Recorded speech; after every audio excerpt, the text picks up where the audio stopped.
Gobble, gobble, mother cluckers! On this very special Thanksgiving Day episode, the Nat Man and I interview the Squatch-father himself, Al Santariga. Edgegrave Dave reviews the horror movie Thanksgiving and a very special, tiny, terrifying tale. So go stuff your turkey and listen up! Do aliens exist, and are they among us? Are weird creatures lurking in the darkness? Do evil entities hide in the shadows of your bedroom while you sleep? Join us as we explore all this and more on the Warped Reality Podcast. What's going on, everybody? Welcome to the Warped Reality Paranormal Podcast, the Thanksgiving Day episode. I am Ghost Joe. And this is the Nat Man saying Happy Thanksgiving. Happy Turkey Day, everybody. Happy Turkey Day. We have an awesome freaking show for you because we have the Squatch-father himself talking some awesome stories about the Dogman, Bigfoot, aliens, UFOs. I mean, freaking everything. This guy is awesome. You're gonna love the interview, and he's awesome, and he's a good friend of ours. And I honestly I can't wait to talk to him again. I want to set up another interview already because he's got a lot of stuff to tell. It's gonna be an awesome show.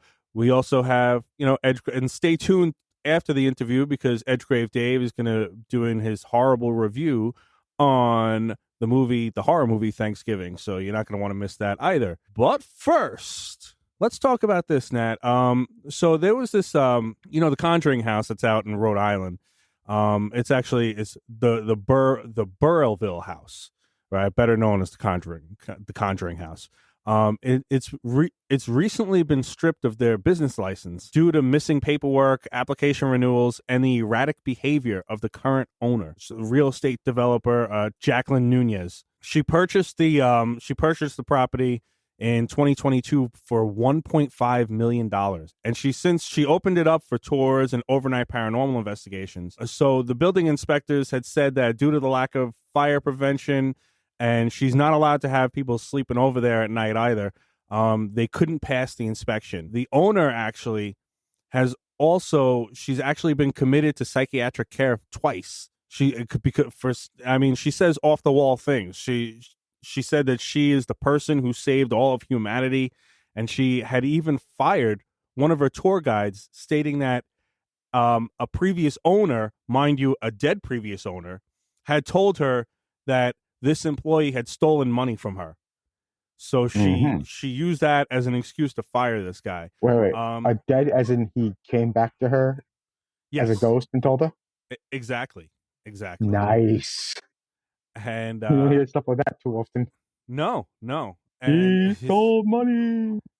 She's also been harassing and making wild claims to the Ghost Hunter star, Jason Hawes.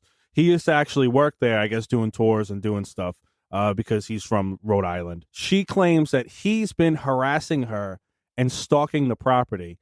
He has numerous restraining orders put on her, and she still continues to call him and to harass him. So he's got a legal battle going on with that. As far as the Conjuring houses, sounds like she's harassing him. Yeah, I mean, it's got to be the bald head, man. I constantly, get harassed all the time because of my bald head. Always harassing you. That's right. So as of this recording right now, it's before Thanksgiving, but by Thanksgiving, when you guys are hearing this, the court hearing for the Conjuring house had already happened. It happens on the 26th. So we got to see what happens with that. And I mean, I hope that if she leaves, whoever takes it still continues to have the tours and the paranormal investigations and does the right thing, gets the right paperwork and licenses and stuff, because that's a monumental place, man. I mean, all the movies that were made and I'm sure she's made her money back since 2022 a lot more than what she paid for that house. So now we're going to talk about the top 5 Thanksgiving horror movies as listed by vulture.com. Well, we'll start with number 5 here, Nat. So the number 5 is Black Friday, and it came out in 2021, so only a few years ago. And it stars my guy, Bruce Campbell, Ash from the Evil Dead trilogy and Ash vs. the Evil Dead. think it's kind of like in his vein though. Like it's a zombie parasite type movie, but it's probably, knowing him, is probably more comedy than horror. But that's the stuff I love, man. It's got to be great with him in it. So I definitely want to check that out. So number 4 is called Christy, and it came out in 2014, and it stars Haley Bennett, who was in Marley and Me and The Equalizer. And she plays a college kid that stays in her dorm room during Thanksgiving break, and, hilarity ensues. I guess it's one of those like stalker, like cat and mouse type, movies. So that's number 4. Number 3 is Blood Rage from 1987. And with a name like Blood Rage, I mean, how could it be bad, right? And it came out in 1987, and it's a slasher film. I mean, what better ingredients do you need for an awesome movie than that stuff? That one I definitely really will be checking out, because that's got to be pretty cool. So number 2, Nat, is Alien Abduction, and Incident in Lake County. And it's a remake of the McPherson tapes that came out in 1989, which is the one that I saw. I never saw the remake Alien Abduction, but I did see the McPherson tapes when I was a kid on TV, actually. It's like a found footage movie about an alien abduction. And that movie freaking terrified me, man, because it was like one of the first. It came out before Blair Witch. So, I mean, this was like, is a found footage tape? Yeah, found footage movie. Yeah, so found footage. So it was like a new type of thing, and it was freaky, man. I mean, that's cool. The actors in it were, I mean, the thing is, I mean, it's supposed to be like real life, so you can't really expect the actors to be all dramatic and stuff, because it's supposed to be like real life. I believe the McPherson tape, they got together for one of the kids' birthday parties, but in Alien Abduction, it was for Thanksgiving. So that's why it's a Thanksgiving movie. But I would definitely check out the remake also, and check out the original called the McPherson tapes, because that was awesome. No surprise here. The number 1 is the movie Thanksgiving, and it came out in 2023, last year. I mean, it's literally called Thanksgiving, so how could it not be like the best Thanksgiving horror movie, I don't want to go into what this movie is about, because if you want to know more about it, stay tuned until after the Al Santariga interview, and Edgegrave Dave is going to give you an awesome, horrible review on the movie. So definitely stay tuned for that. And that's our list of top 5 Thanksgiving horror movies as listed by Vulture.com. Now, I'd like you to stay tuned for a very special Tiny Terrifying Tales. Tiny Terrifying Tales.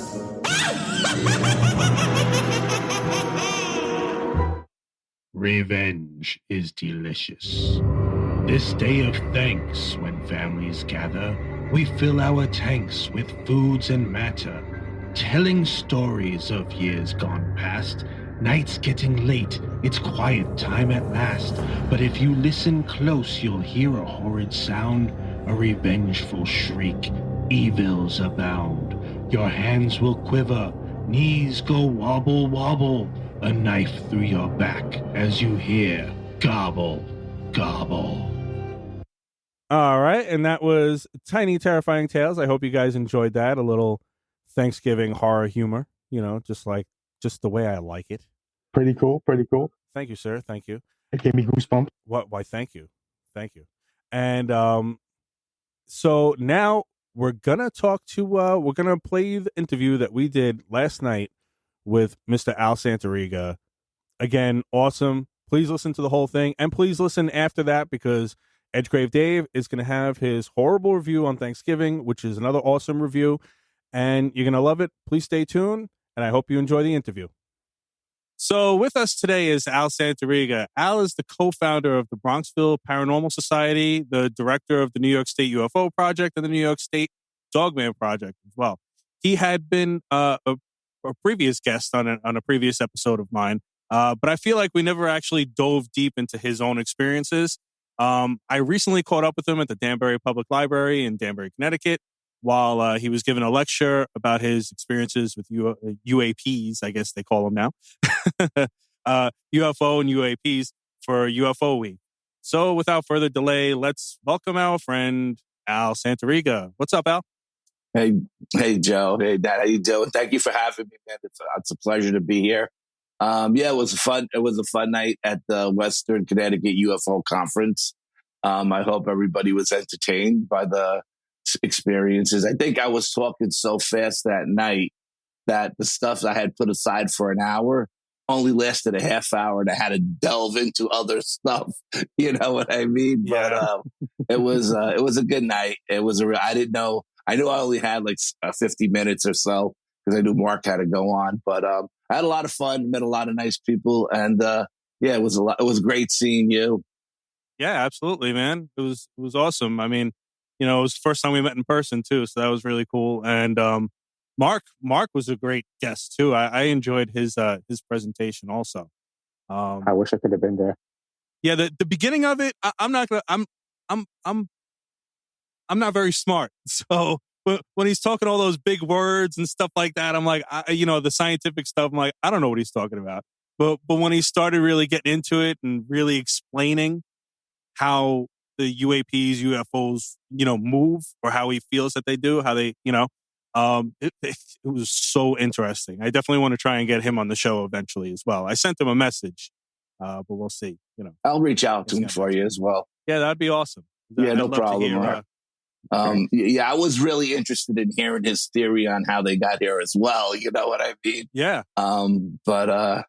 Yeah, Mark is a funny dude. He's a quirky dude, and that's Mark dumbing it down. Okay, believe me, I've been with Mark when he doesn't dumb it down. And I actually asked him a question because he was talking about string theory physics, and I said I thought there was more quantum physics involved. And he said, Al, if I would have went into the quantum physics, I would have lost everybody, So I was like, okay, no problem. Well, he's an astrophysicist, right? I mean, that's yeah. And he's got he's got like above top clearance with the Navy and stuff, like a top secret clearance with the Navy. He does a lot of he builds satellites for the Navy and stuff. So he's an amazing dude. Wow, that's so cool. Yeah, very, very smart guy. Yeah, when he tells us what he was doing and where he's going, it's like he can't give you any specifics because everything is, right. top secret, all the stuff he's doing. So, That's awesome. Yeah. So Al, if you don't mind sharing, what was the first experience or a significant experience that had like prompted you into pursuing the paranormal arts? Did the other paranormal genres just kind of follow along, or did you have specific experiences to get you into each one of those things, that we talked about? UFO, cryptid stuff, was it like one specific thing, or is it curiosity? Like, what was it exactly? No, it was actually family. My mom was a psychic, and she would have entities or spirits come to her at night when she slept, and she would talk all night long to people that weren't there, so much so that my father made her sleep in another bedroom because he had to get up to work construction, and she was talking all night long. She didn't know she was talking. I had an aunt who was a white witch, actually two of them. I had a cousin who was a black witch, and they did a lot of, being Italian and my family coming from Italy, the old country. They did a lot of, what people would call paranormal stuff. To me was normal in my family. There would be times when all my relatives got together and they would do like a seance with candles and stuff like that. You know what I mean? I don't ever remember them using Ouija boards, but I do remember them using tarot cards and stuff like that. They would always throw us out, like they would tell us to go to bed. And me and my cousin Dino and my cousin Anthony would sneak back out and like watch them from the corners of the hall where it was dark. And you would see like these candelabras just dancing, and they would be asking questions and stuff. And my brother was one of the first parapsychologists in the United States. And he used to go out with Han Holtz's right-hand man. So growing up in my house, there was always books on UFOs, ghosts, Loch Ness monsters, you name it. My brother had books on it. And as soon as he finished reading them, I read them as well, So My sister is like an empath. So, but the funny thing is, like, I have all these crazy experiences, and my brother's only seen one UFO in his life, and it was bicycling across the Alps with friends from the village in Italy. They were going from one village to another, and they seen a UFO fly over their heads. That was the only one he's ever seen. And meanwhile, I get all of these experiences, and he's just like, he wants me to get regressed. You know, that's his big thing. I was going to I explained it that night, I was going to do a regression with Rosemary Ellen Guiley. We became really good friends. And the time period that Rosemary was supposed to do it for me, she actually passed away. So I never got around to getting it regressed. But yeah, no, it's like the paranormal was normal in my house. You know, like when I would tell my friends about, you know, what happened last night at this aunt's house or that aunt's house, or like me and my cousin Dino, we were always going to my aunt to get like curses taken off of us because for some reason, like the Italian girls in the neighborhood would give us the evil eye and stuff, you know. And for some reason, right? For some reason. Sure. And, for some reason. And we were always going over my aunt's house, and she would do the whole ritual to see, if there was the evil eye was on you. And then if it was, she would do a ritual to get it off. And it always worked. You know what I mean? It always did. So we never really knew who put the curses on us. But, you know, we knew it was girls from the neighborhood because they had family like ours. Everybody that we grew up with in our neighborhood was like from the same village in Italy. You know what I mean? So we were either related by blood, related by marriage, or just paisans from the village, you know? So that's just the way it was growing up in the city. So being involved in all of these groups, you know, the groups that you're ahead of and stuff, how do you manage time to give attention to them all? Like, and if you could explain like the similarities and differences in like preparing different investigations, because I could imagine like a cryptid investigation would be obviously completely different than a paranormal or ghost investigation, you know? Yes and no. Yes and no. In the beginning, when I thought everything was separate, I would prepare differently. Absolutely. You know, it was all the instruments for ghost hunting, the EMF meters, the K2s, you know, the digital recorders. I've gone back to all the old school stuff. I'm so tired of all the artifacts and digital phone cameras. I've gone back to 35 millimeter and Polaroid, and I even gone back to reel-to-reel recorders. You know what I mean? Digital, not digital, tape recorders. Yeah, because I'm just so tired of all the digital artifacts and everything, and people seeing stuff where there's nothing there. It's shadow and light. I'm just so tired of it all. I'm tired of fighting with people. So I've gone back to the old school ways. But don't get me wrong, all the high tech stuff, the ITC stuff is amazing. I just bought a brand new pair. They're called night vision goggles, but they're more than goggles. They film in 4K. They have audio. They film in color. They film in night vision. They film in thermal. They film in full spectrum. They film in everything. And I'm using this stuff now on top of my 4K camera that films in full spectrum and full spectrum and IR. And plus I have my thermal camera too that I use on the side. So I got all these stuff going. So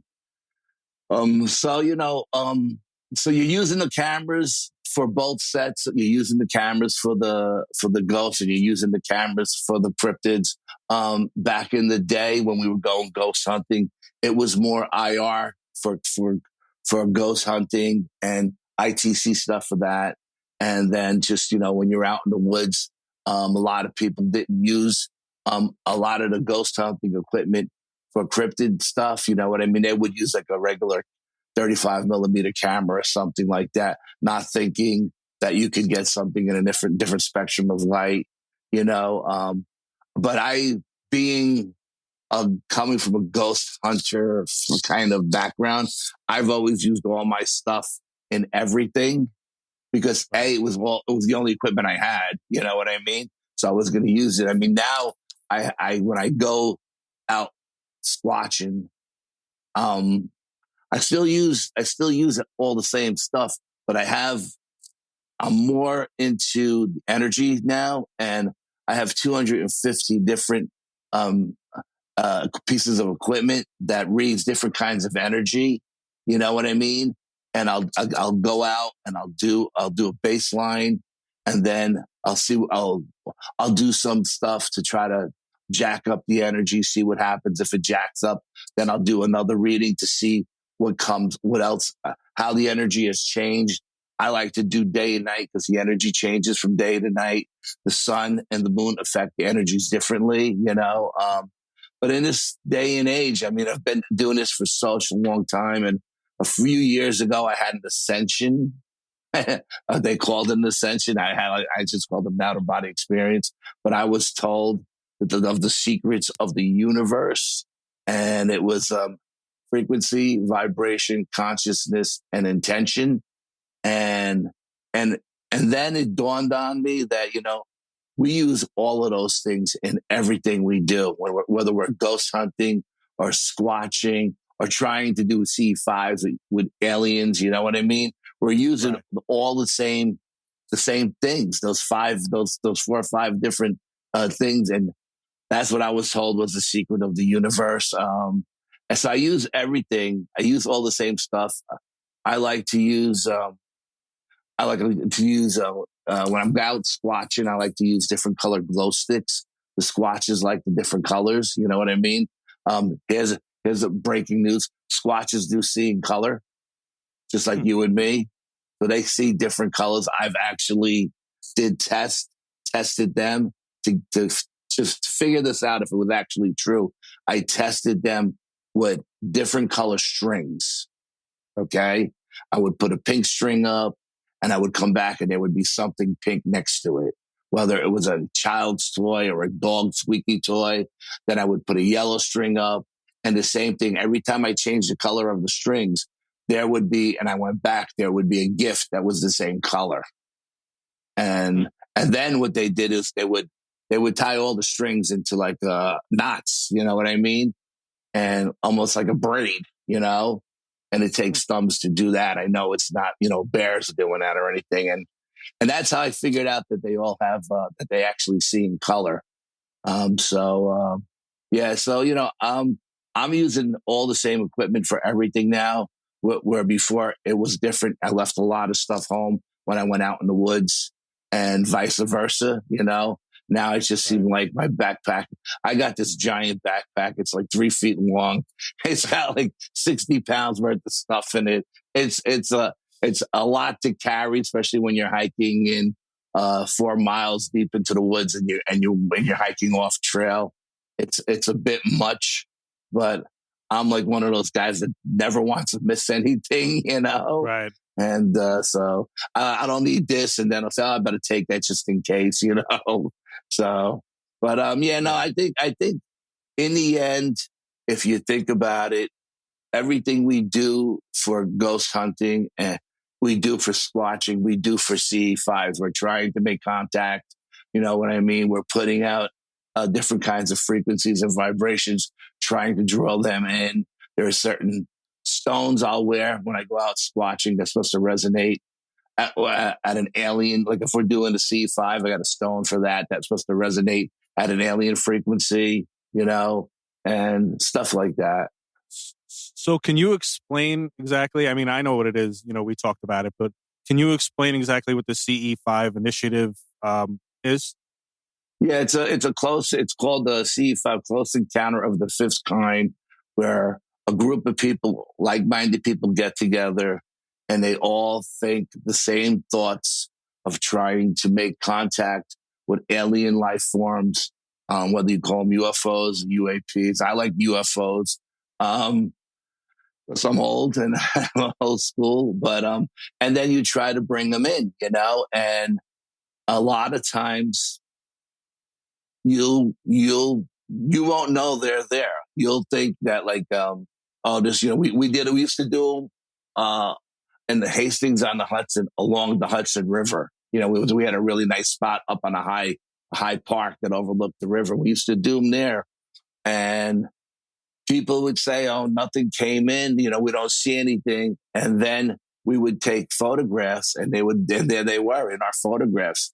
We couldn't see them with our naked eye, but they would be in the photos. Sometimes they would come in and show themselves to you as a ball of light or whatever. And then I like to do a Morse code with a tactical flashlight and see if they'll do it back. And sometimes they do, sometimes they don't.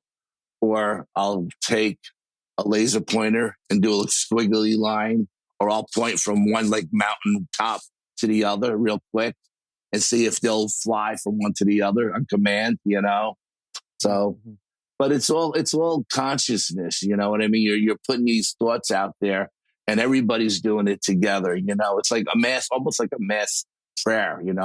There's a strength in mass prayers, and so I mean it's crazy stuff, and it works the same way with the ghosts. You're trying to make contact, whether you're using a ghost box or an ovilus or something like that. You're trying to make contact. And the same thing with the Sasquatches, whether you're using tree knocks or whoops or something, you're trying to make contact, And the longer you do this, the more things you find that work in different genres. You know what I mean? Sometimes it's Tibetan singing bowls work great for paranormal stuff, the frequencies that they put out. Incense or Native American drum music or flute music works great for Sasquatches. You know what I mean? They'll hear that if they're in the area, and they'll come in to investigate, or if they smell there's actually a couple of different incenses I use that are the same scent of things that they use for medicinal purposes and for food. And when they smell it, they come right away. You know what I mean? Because this stuff only blooms for certain times of the year. So it's only available, especially up here in the Northeast, during the spring, summer, fall. It's not different plants bloom at different times. You know what I mean? And there's certain things, certain incenses that I use that replicate those plants blooming that bring them in, so. I have a question. You mentioned, bear with me, I'm not sure if this is the right way to ask it or not, but you mentioned earlier that your family used to do seances and stuff at your house when you were younger. As a young child, did you ever experience any poltergeist activity because of those seances? You know what? Anything I don't. Intense? Like I said, we've seen stuff on the table move. You know what I mean? Like ashtrays and stuff go from one end of the table to the other. We've seen the candles, the flames go from 1 inch to a foot and then back down again, which is pretty wild when you see that. Stuff like that. I don't remember like doors opening or stuff getting thrown across the room or anything like that. No. Because, they were always trying to contact some dead relatives. My family was always obsessed with contacting a dead relative for some reason. You know what I mean? They weren't just trying to make contact with any entity that's out there. They were very specific, Yeah, no, as far as with the UFO stuff, can you share your I guess the one that you told at the seminar that day, your UFO experience? You had the abduction. Sure. Yeah, absolutely. The attempted abduction. Yeah, that was pretty wild. Absolutely. Yeah, it was. I was going through an issue with my eyes for the longest time. The light was hurting my eyes, and I was going to the doctor like every week. They were giving me all kinds of different medication. I had to wear dark sunglasses for like 3 months, and they were at a loss. They really didn't know what to do at this point. They wanted to do a spinal tap on me to see what was in there. And the week before we were going to do the spinal tap, it was late September, and they were doing a Native American powwow at Bear Mountain Park in Orange. I think it's Orange County or Rockland County. And I had that weekend off. I told my wife, let's take the kids to the powwow. It should be really great, see the Indians dancing around and stuff. And my son was really small, about 4. He was in a stroller. My daughter was about 8 at the time, and we just parked the car and we were walking in to the event where all the vendors were. And as we were walking down one of the aisles, checking out all the beads and everything in the rings, little Native American dude stepped out from one of the rooms, and he said to me, "You have something dark attached to you." He said, "And if you want, I can get it off you." And I was like, "Okay, what's this going to cost me?" And he said, "No, I'll do it for free. It's, I'm a healer. That's what I do." So I said, "Okay." I told my wife, let me go in here and see if the doctors can't figure it out. If this guy can heal me and I don't need to get a spinal tap, I'm all for that. So I went into this room and he closed the door. There was another Native American in there, and he was doing the beating on the drums. And this guy was dancing around with the sage. And the room there was so much smoke in the room. It looked like the room was on fire. At one point, it was like I couldn't even see him. I could just hear him, and I could hear the guy beating on a drum, and it felt like an outer body experience. It was weird because it just felt like something from the Twilight Zone, And then he stopped. He opened up all the doors and the windows. He let all the smoke out. And he was in the back of the room. I was facing forward, and the guy with the tom-tom to my right. And he had like a cabinet set up behind me. And I heard him rummaging through some drawers, and I could hear him moving some stones around. And he put a stone in a little yellow leather patch. And he told me to wear it from now on, and it would protect me from whatever was attached to me, and never to take it off. Never to touch it with my hands, since if I touched it with my hands, it would lose its healing powers. I was like, okay, I put it on. I walked outside of his booth, and I was healed. I didn't have a headache anymore. I didn't have, my eyes didn't hurt. I felt like $1 million. So we went and we enjoyed the day. One of the Native Americans built a bow and arrow out of a stick for my son. I mean, he did it like in 2 seconds. It was amazing, and, so we went home, and it was pretty cool. I mean, I was very, very happy. I didn't have this pain anymore. And Halloween rolls around. That was the end of October. So the end of September. So the end of October rolls around, and my daughter dresses up as Dorothy from The Wizard of Oz, and my son is like a pirate or a cowboy or something. I don't even remember. And we do the whole neighborhood thing with all the other families in the neighborhood. And we get back, and it's kind of late, and we get back and put the kids to bed.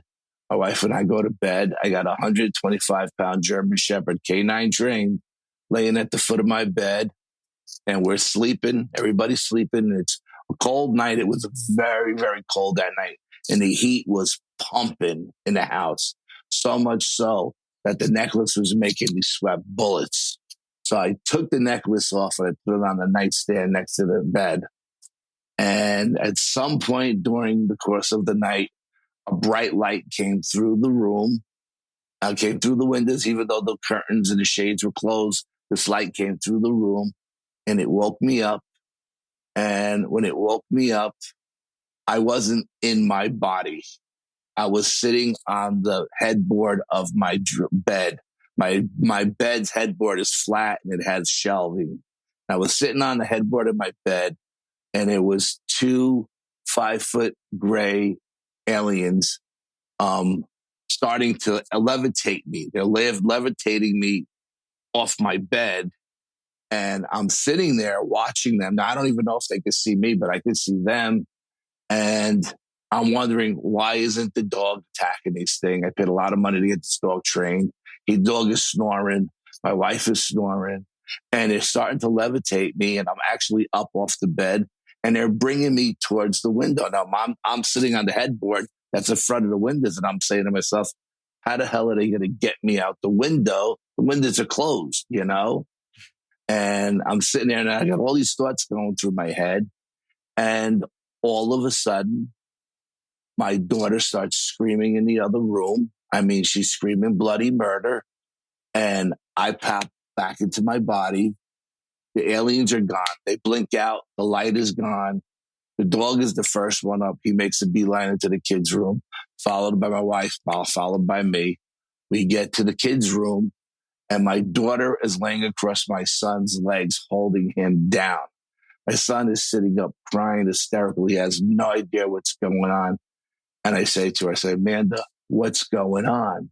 And she said, Dad, a light came into the room, and then Dorothy came in. And I go, what do you mean Dorothy came in? She said, Dorothy came in the room. Dorothy from the Wizard of Oz was in the room.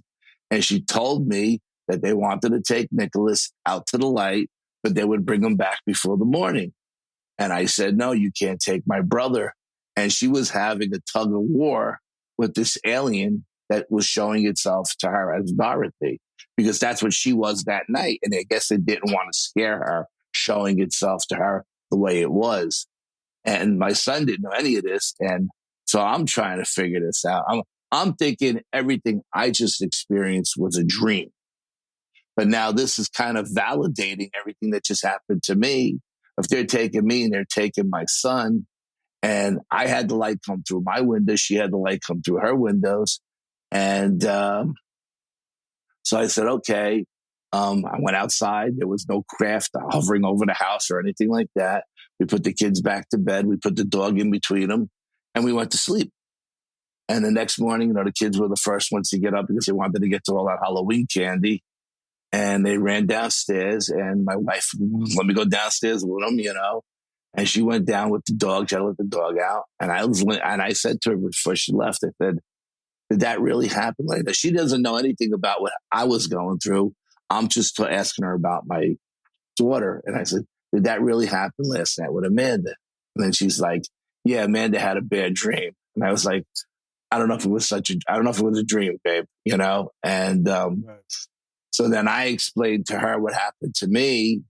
And she's like, well, I don't know, because I'm just going to go with it was a dream. But my daughter will tell you to this day, it was not a dream.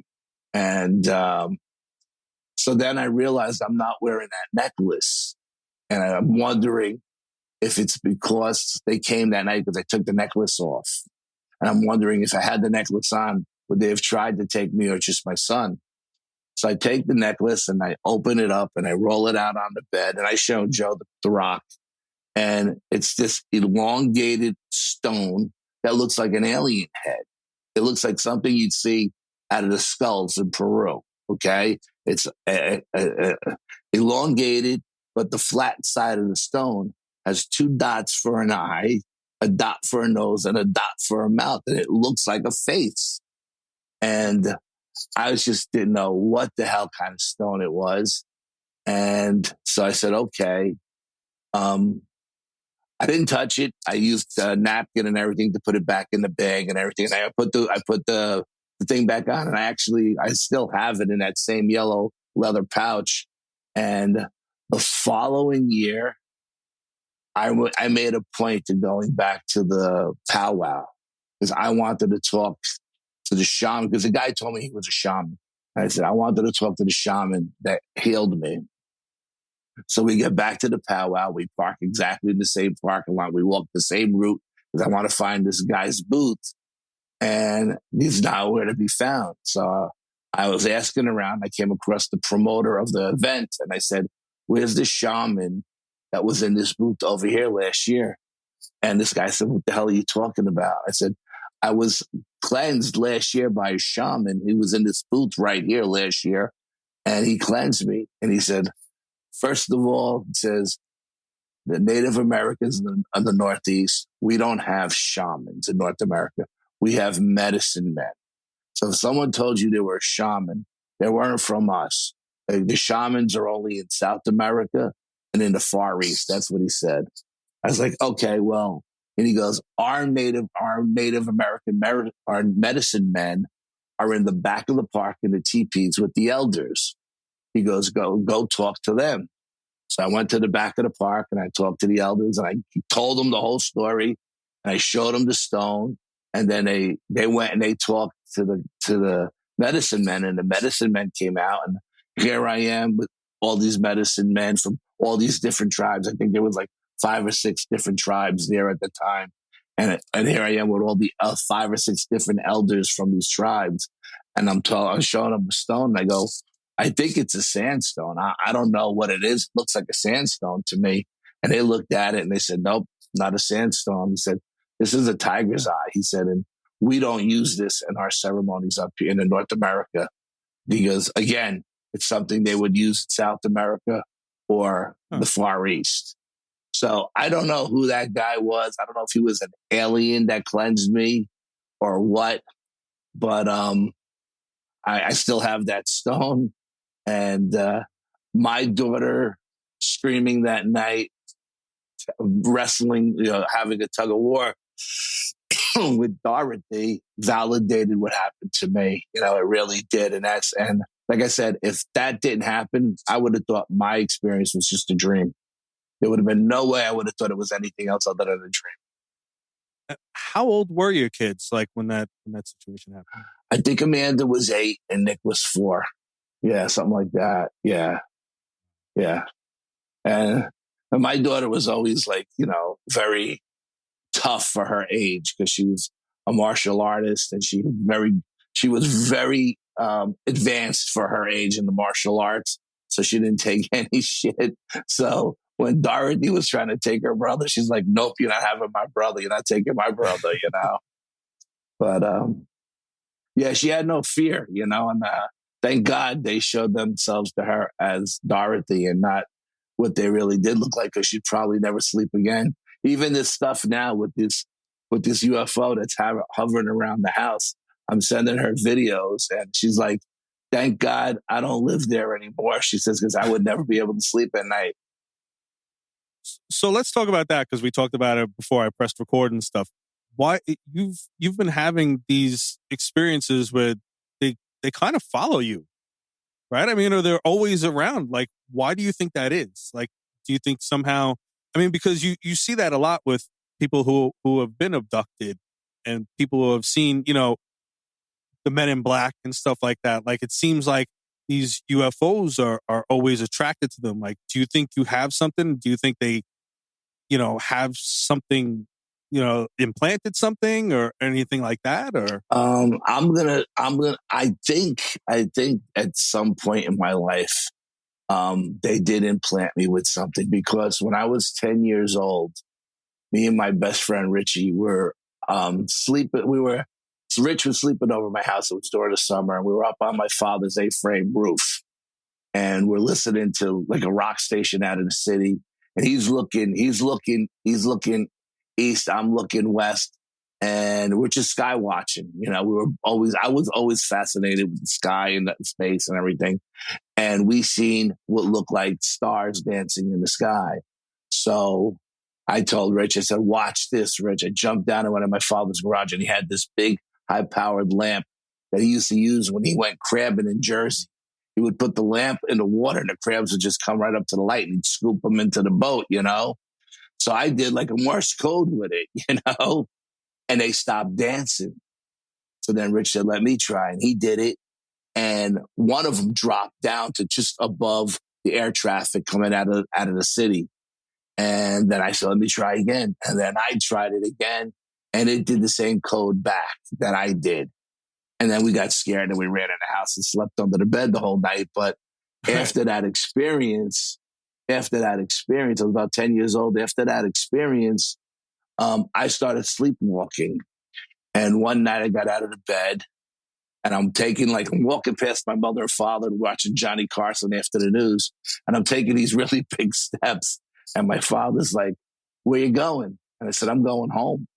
He goes, oh, really? I go, yeah. He goes, well, where do you live? I said, I'm from the moon, I told him. And he goes, really? He goes, yeah. And he spun me around, kicked me in the ass, sent me back to bed. And right after that, I started getting a lot of nosebleeds. And, I went from an all Italian neighborhood to an all Irish neighborhood. I had to fight every guy in the neighborhood to get their respect, okay? And I had a lot of fat lips and black eyes and stuff like that, but I never got a nosebleed. Even if you punched me straight on in the nose, my nose never bled.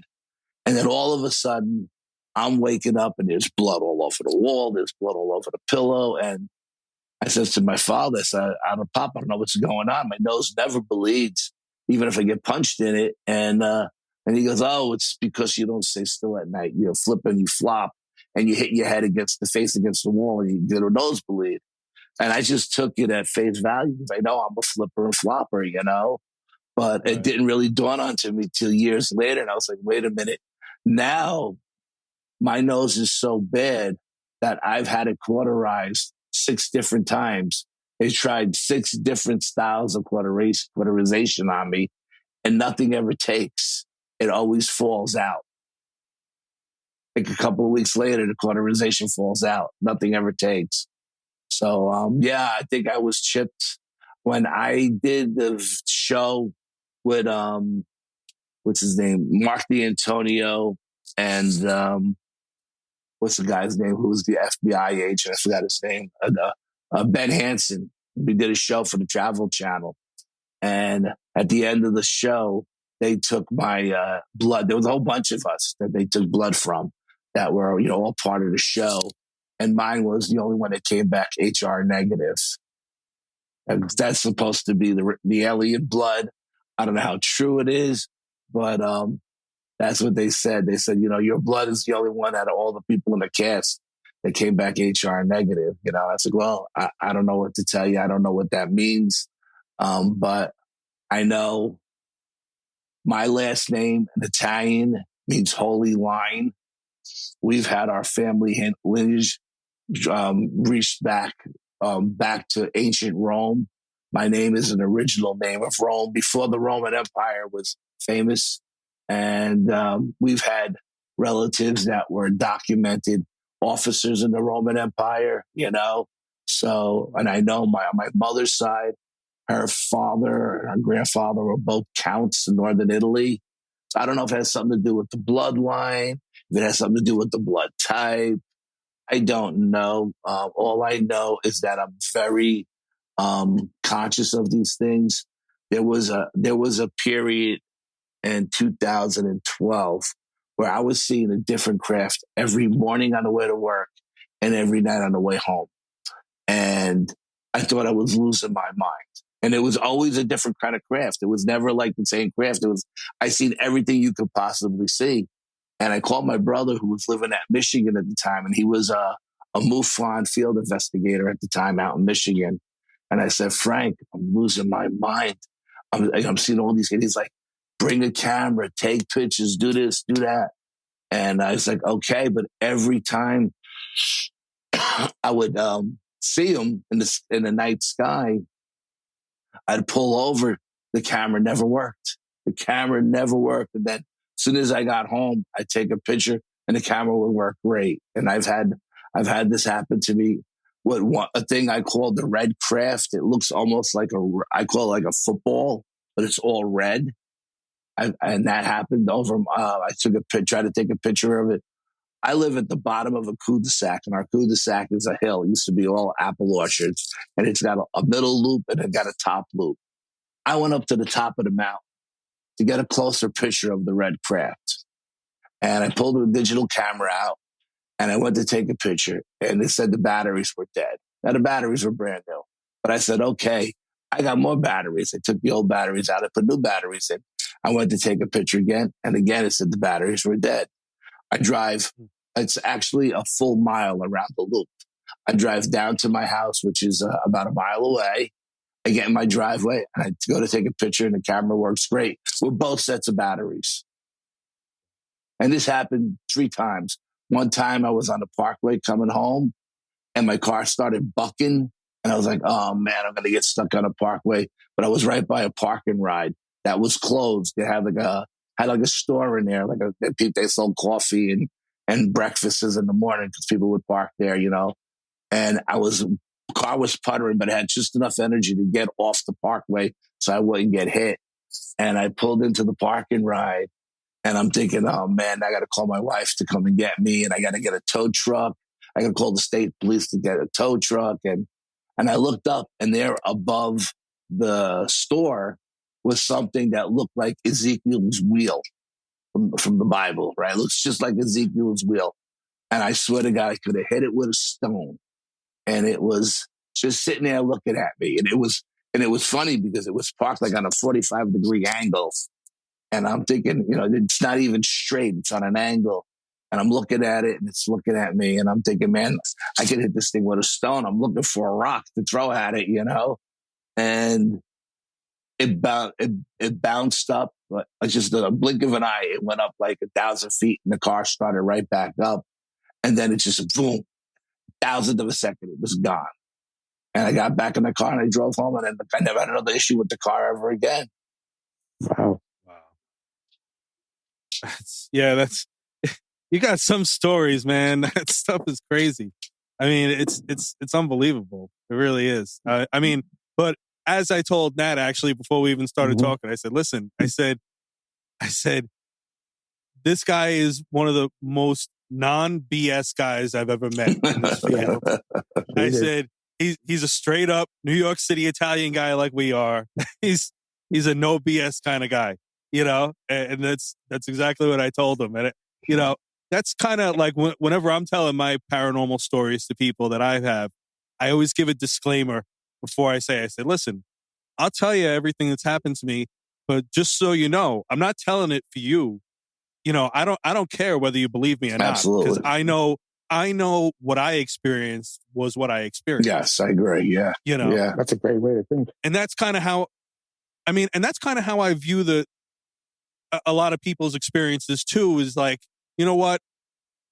I'm going to give you the benefit of the doubt, because if it was real to you, it's real to me. Now, a lot of these groups on Facebook, they post these pictures. That stuff is a little different. Like when they say, oh, there's a figure in the window. Like, no, that's just a reflection of a tree, stuff like that. But, people's experiences like that, that's some real stuff, like at least if they believe that stuff was real, then, who am I to say it wasn't? I wasn't there. Right. Yeah, no, I try not to call bullshit on people's stuff, because I know my stuff is so crazy. And I know a lot of people call bullshit on me, but I don't care. I'm a big boy. You can say whatever you want.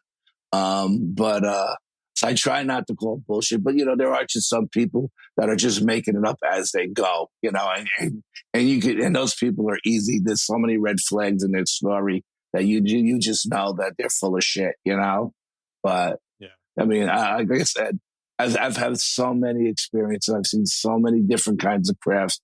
I was coming home one time from work, and I was going up Flintstock Mountain, and I was coming over the other side, and there used to be a ski area at Flintstock Mountain back in the day. And now there's just like a state police outpost there, and there's never anybody in the state police outpost. It's just never there. And I'm coming down the mountain, and I see this thing in the night sky, and the night sky was black as ink. And I see this thing spitting out colors, all different colors. And it looked like a colored sparkler on the 4th of July burning off. That's what it looked like, right?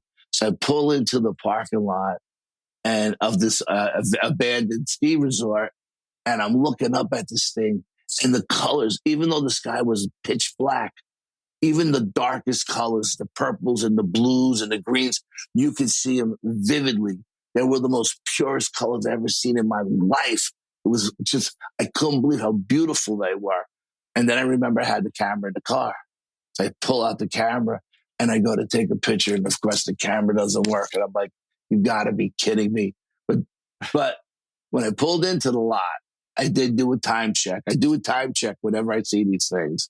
And that's the one thing I tell everybody.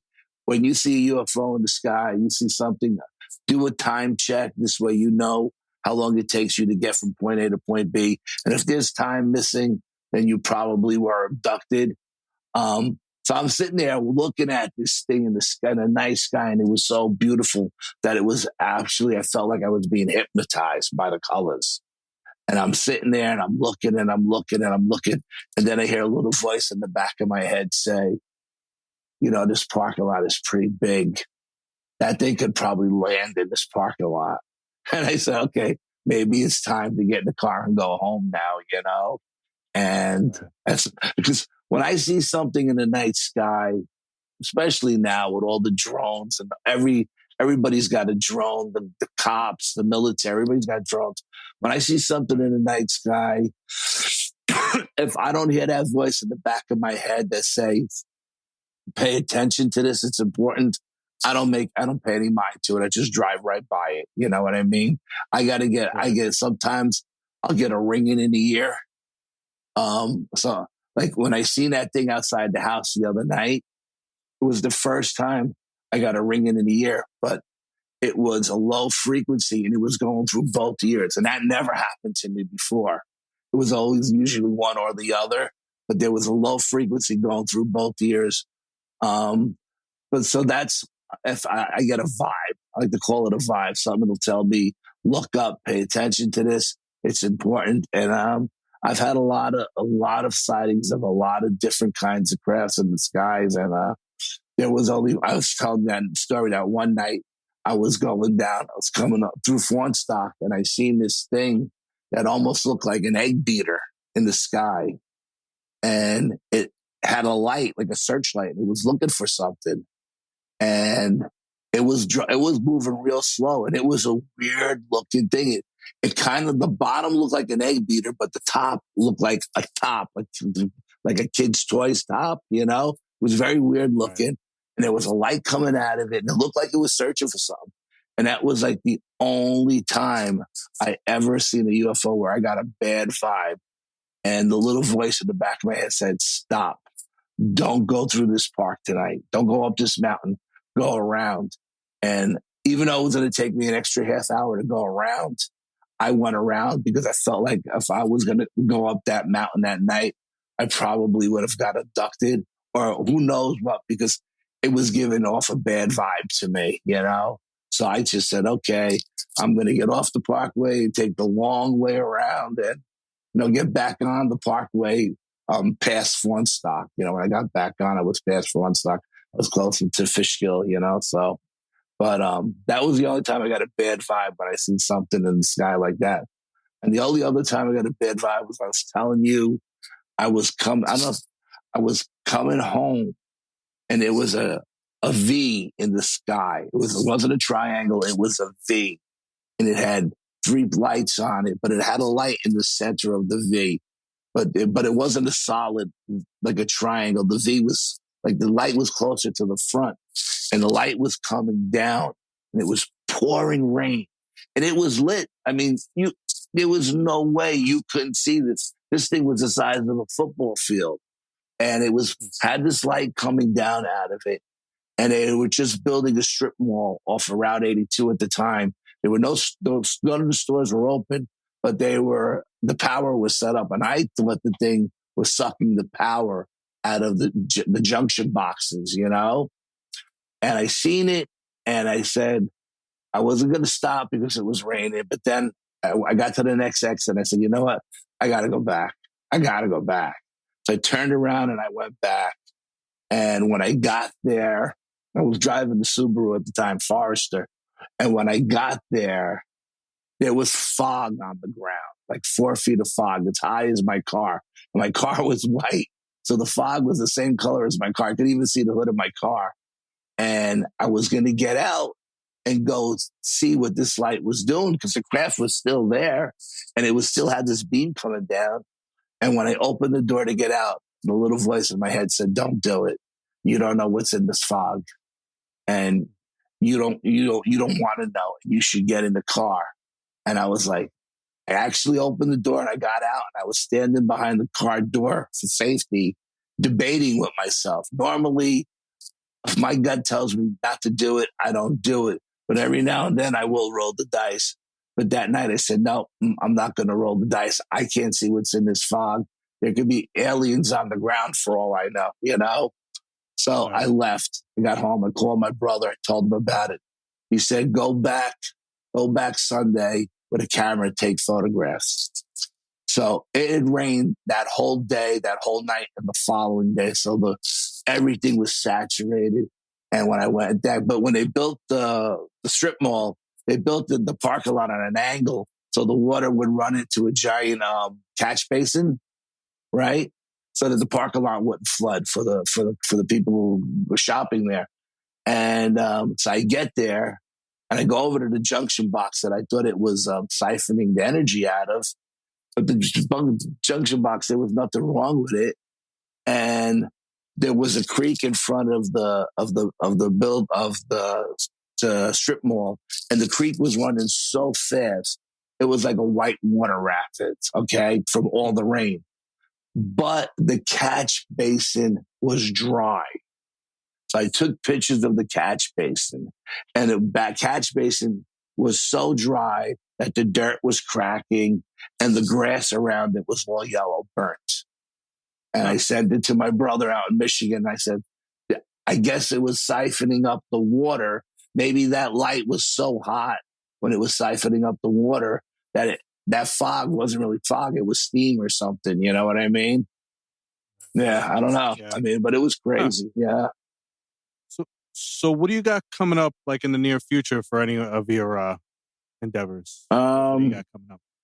Well, we just finished another Bigfoot expedition a couple of weeks ago, and we didn't run into any Bigfoots, but we ran into a couple of dogmen. But that's another story for another day. I was going to ask you about that. It's getting kind of long. I wanted to ask you about what Dogman was in your experience. If you could keep it short. No, I can't keep it short. There's just too much. Man. There's too much to get into. It's just way too much. But I will tell you what. Yeah, it's a whole nother segment. Yeah, but it was the first time it went off when we were out there. It was about a quarter mile away, and they sent the coyotes off. And we got the recording of the coyotes going off. We weren't quick enough to get the voice recorder going but we got the coyotes, but the coyotes went off for like 5 minutes straight, nonstop. And they sound like they were all around us, you know? And then we didn't hear anything from the coyotes or the dogman the rest of the night. And then again, as we were leaving, when we got down onto the Appalachian Trail to hike out, he went off again. But this time it felt like he was right behind us. And he wanted us. He was telling us, it's time for you guys to leave because I want to hunt and you're in my way, you know? And these guys are kind of vicious, right? That's what they're known to be, kind of. They're very or at least confrontational. Yeah, they're very intimidating. And when I think of a dogman, like I think what I picture is a werewolf. Is that kind of like, what are they really kind of like? What do they look like? Yeah, they kind of look like werewolves, but the difference is that the werewolves' ears are on the side and the dogman's ears are on the top of their head. And there's a couple of different breeds of them. Some look like coyotes. Not coyotes, hyenas. They have a shorter snout. Some look like giant wolves with a giant wolf head and a protruding, snout, a long snout. There's a bunch of different types. But the one that went off behind us, he was a big boy. Yeah, because the way he went off, it was like the whole woods vibrated. And I told my cousin, it's time for us to leave, man. Normally, like I said, it's a 4-mile hike out. And normally I'll stop every mile to get a drink of water or so. I'm an old dude, I'm a big guy. I'm an old dude. I like to stop every mile or so to get a drink of water, just take a 5-minute break because the backpack weighs like 60 pounds, and we're walking across these treacherous rocks it's like a goat trail. I mean, if you fall on these rocks, you're going to kill yourself. So you got to go slow. But that night, I hiked out 4 miles straight without stopping for a drink of water. I said, no, we're just going to keep going tonight. You don't have to answer this one, but I hope you guys or somebody is armed with something when you guys are going out looking for that stuff. Do you have something to protect yourself? Yeah. I always go, I never let anybody carry firearms, number one. I don't trust anybody with firearms but myself. And if I don't bring them, you can't have them. But we always go out with pepper spray, 18-inch machetes, and 10-inch survival knives. Yeah. So, I mean, we do have steel to put between us and anything that comes towards us, So because I believe that these creatures have been around for a millennium, and they don't really fear the gun as much as they feel the long blade. They see what a long blade has been able to do to them over the centuries, cut off arms and limbs and slice them open from head to toe. You know what I mean? So I think they respect the long blade a lot more than they do a gun, even though they see guns kill deer all the time in the woods. You know, I just don't. I don't think they fear a gun the way they fear a long blade. So how could someone get in touch with you if they need your expertise in anything, or if they want to know more about what you're doing? They can find me on Facebook in any of the groups, the Bronxville Paranormal Society, the North American Dogman Project. I'm a Region 3 director there, the New York State Sasquatch Organization, the New York State UFO Project, any of those groups, or they could just reach out to me on Facebook. I'm private messenger. I'm very accessible. If you reach out to me, I will answer you back if you have questions or whatever. But not going to give you any locations to go to look for these things, and I'm not going to tell you how to find them because I don't want to be responsible for anybody getting killed. Right. Yeah, of course. And the last question is it true what they say about Bigfoot? You know, big feet, God. big, Joe, really? do you know? Yeah.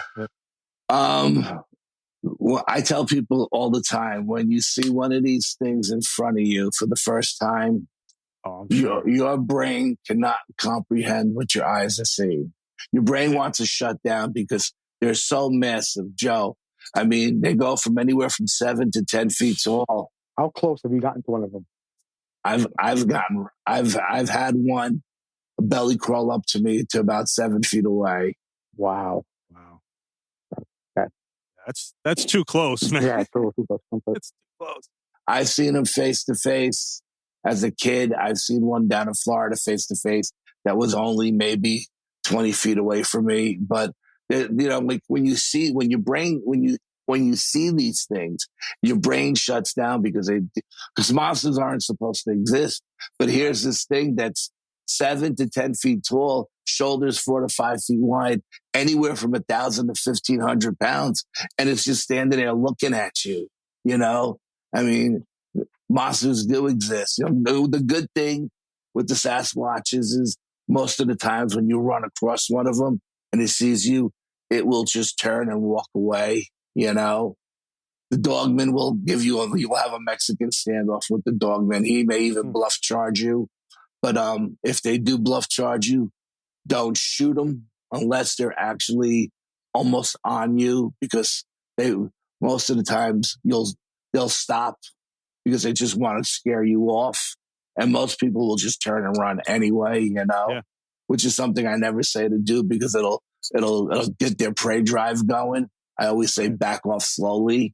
But they'll try to intimidate you. They'll run you off, and they will. I've been bluff charged by a dog man. More, so not to get into a whole another conversation, but are they more are they more human? Are they more animal? Like what are hybrid? Like what exactly? Like they're intelligent, right? I mean, they're very intelligent. Yeah, they're very intelligent. They're aggressive in a way too, because like I said, they will, if they see you, they will walk towards you. They won't turn and walk away, you know, and they'll look at you and you'll see this giant head that's bigger than it should be with all these giant teeth and arms and claws. It's very, very, very intimidating. And you just have to either stand your ground or back away slowly, but never turn and run because you'll just trigger their prey drive. I'm a big proponent of standing your ground, especially if you're more than one of you and you have numbers. You know, there's strength in numbers. Even if they don't turn and run and they just stop, and everybody's having this Mexican stuff, you can back away slowly eventually to where you can turn your back on them and walk away, because if they were going to come, they would have came, you know? Yeah. But they've done DNA testing on them, and just like the Sasquatches, mitochondrial DNA is unknown. No, is human female, but the nuclear DNA is unknown. So they both have human DNA, but on the female side. And like I said, the male side, the DNA is unknown. I don't particularly believe that either one of them are Nephilims. I know a lot of people going down that Nephilim road now. I don't believe that at all. I just think they're from another realm, you know? Listen, man, thank you again for coming on the show. That was awesome. Thank you so much. It was awesome. I really appreciate you taking time out and speaking to us and stuff. Now, anytime for you, brother. You just hit me up and you got me. Thank you so much, Al, for that awesome interview. I couldn't, that was awesome. I really, really appreciate that, man. You definitely are an awesome storyteller, and we're definitely going to have you back on again for some more. We didn't really go much into the whole ghost stuff, so we'll have to touch on that next time, and possibly some more of the cryptid stuff, because that's the one thing I really don't know much about, is the whole cryptid thing. So I definitely want to learn a little bit more about that. And now, on to some horrible reviews with Edgegrave Dave. Dun, dun, dun. Horrible reviews with Edgegrave Dave. Exercise me, please. Would you please pass the ghoulish gravy so I can cover the corpse of my cold dead bird? And while you're at it, please pass the bloody damn buried sauce so I have something sinister on the side. Greetings, gravy diggers, and happy Thanksgiving, because the feature fright that we will be discussing tonight is the brand new 2023 Eli Roth's Thanksgiving. Or is it brand new? This might be some twisted turkey, ladies and gents. Let's get into it. First thing that I want to get out of the way right now is that this movie was actually a mock trailer for the 2007 film Grindhouse, which had Death Proof and Planet Terror by Robert Rodriguez and Quentin Tarantino. It's very similar to how Art the Clown was actually debuting in a film called All Hallows Eve, which was a horror anthology. Although that actually had a minor story to it, this was a really 70s gritty type of a mock trailer, which I found very interesting. And then Eli Roth made a feature film out of it in 2023, all the way from 2007. So how about that for you? Right, ladies and gents, it's time to stuff some facts down your throats. This film was directed by Eli Roth. Screenplay by Jeff Rendell, with the story as well by Eli Roth. This was produced by Roger Birnbaum, Eli Roth, and Jeff Rendell, starring Patrick Dempsey, Addison Rae, Milo Manheim, from that comedy kind of Zombies 2, Zombies 3 Disney film. Welcome to horror, my friend. The real one. Jalen Thomas Brooks, Nell Verlack, Rick Hoffman. Hey, remember him from Hostel? And Gina Gershon. Let's also not forget that this is by TriStar Pictures. And as my buddy Bill would say, here it comes! Look out! Because it was one of those look out, here it comes. Because there was a freaking unicorn that back in the 80s, it used to race and run right on the screen. Oh, it's so great that they actually brought that back. Brings back some really horrifying memories of a freaking unicorn running up to you. Okay, it's okay. Unicorns, TriStar Pictures, through Sony. Sony, things like Spider-Man, PlayStation. Okay. Here we go. Here we kill. Because Thanksgiving, we have another horror film that's a holiday theme. We have things like Halloween, Friday the 13th, My Bloody Valentine, Black Christmas. I mean, look, it's like every holiday is like freaking horror day, like Halloween, right? So when I saw this, I'm thinking, all right, what are they churning out this time? But I got to tell you, this movie, and here it comes, spoiler alert. Don't let your turkey and your stuffing spoil, ladies and gentlemen, because this film was actually, I thought, mostly very entertaining. It had a lot of comedic elements to it. It had some interesting kills. The only issue that I had with it is that there was so much buildup and I was enjoying it. I don't completely agree with the way that the ending was really created. Let's just say that there was a certain buildup where something happens at the end. You have what you believe is a climax, and then you have something that is a cross kind of between a slasher, a little bit of maybe a scream thing. It has some comedy elements to it. I mean, it just wanted to be so many different things where I knew that by looking at the trailer that was played before so many movies that have come out, both theatrically in the theaters and streaming. I knew that by the trailer that we were going to have a mass pilgrim.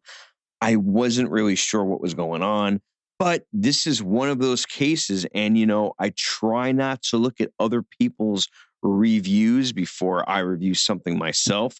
But the only thing that I saw, and I could not agree more, this goddamn trailer gave away so much. I mean, is it like the generation of people, they don't think our attention span can really handle all that much? Do they think that they have to give us just about everything to try to get us in? I mean, guys, leave a little bit left to be desired. That would be, if I could just do one thing, is that nowadays I feel like they do give away so much. And this isn't just limited to the horror genre. I feel this happens a lot with all those damn superhero movies, even with comedies. I mean, just leave a little bit to be desired. I mean, there are teaser trailers and then there are full-on trailers, but even some of the kills were actually shown in these trailers, which one of my favorites, if you look at the lady that's locked right in the refrigerator or freezer, whatever it is, her fingertips are being stuck and peeled off with her slimy skin right on the door. Oh, that was pretty awesome. Speaking of the kills, there were some pretty brutal ones. You know, I love how they showed just a little bit more than they had to. You know, it was pretty enjoyable. The overall story, I mean, it starts out, again, spoiler alert, you have like a Walmart type store, and there's just a crazy massacre. People getting trampled. It's just so ridiculous and so funny and also so grotesque at the same time. And then a year later, you have the story of this pilgrim that's going after people named John Carver for a certain reason, or maybe a variety of reasons. I ain't going to tell you. You just have to see it through to the very end. You have a bunch of teenagers in the main cast that sort of getting picked off one by one, and other people from this massacre that happened a year prior. You know, the overall story, they certainly did try to build towards it. But the reason why I am going to rate it a 3 out of 5 graves is because while I did think that the movie was going a certain kind of a way, and I was enjoying a lot of the creative and grotesque shown kills in it, the comedy, again, what the story was building up to, I just like to look at things as a complete picture.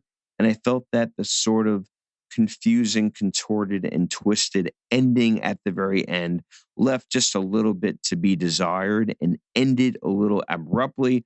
But again, certainly not a bad movie by any means. I think that this could also help with the Thanksgiving, maybe new horror tradition of watching this movie. I think that Eli Roth really did put a lot of thought into this movie and everybody that was involved. And hey, guys, there is a scene, and I just love it when heavy metal is kind of thrown into the mix in some way, even subliminally.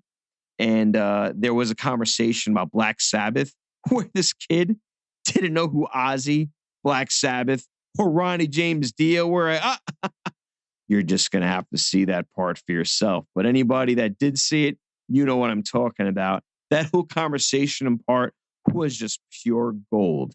Now, time to take the golden shovel and lie myself back in the crypt. So, have the last piece of turkey, Ghost Joe. Edgegrave out. thank you so much for that awesome, horrible review, Edgegrave Dave. Awesome as usual. That was great. I love the way you do your reviews. You the man. And yeah, man. And what I love about Dave too is that he really puts his all and his effort into these reviews because he loves horror movies so much. That's why I'm so glad that I picked him to do this, because eventually, originally, and sometimes I still do it, but originally I used to do it and I couldn't put the enthusiasm like he does into it. So of course, thank you as always, Edgegrave Dave. He's always a great teller. He was always really good at telling stories, Dave. Thank you, everybody, for joining us for this awesome, awesome Thanksgiving Day episode.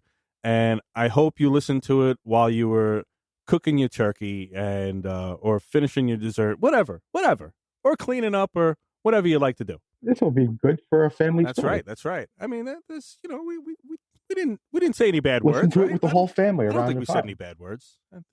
I don't think we cursed. No, I don't think so. No. I do have a big mouth, so who knows? I guess we'll get the we'll file the complaint letters in the shredder, when we get them. So so have a great day, everybody. Great night, great week, and we'll talk to you guys next time. Later. Happy Thanksgiving, everybody. Thank you for listening to the Warp Reality Podcast, and thank you to all my guests and contributors that help make this show possible. For more episodes, guest info, social media links, merch, and more, please check out warprealitypodcast.com. If you have a paranormal experience you would like to share, questions, comments, or you'd like to be a guest in the show, please leave me a voicemail at 845-600-0744, or you can email me at ghostjoeny@gmail.com. You can do so anonymously if you'd like. Also, I'd greatly appreciate it if you could leave me a review on Apple Podcasts or warprealitypodcast.com. Have a great night, everyone, and don't forget to change your thoughts.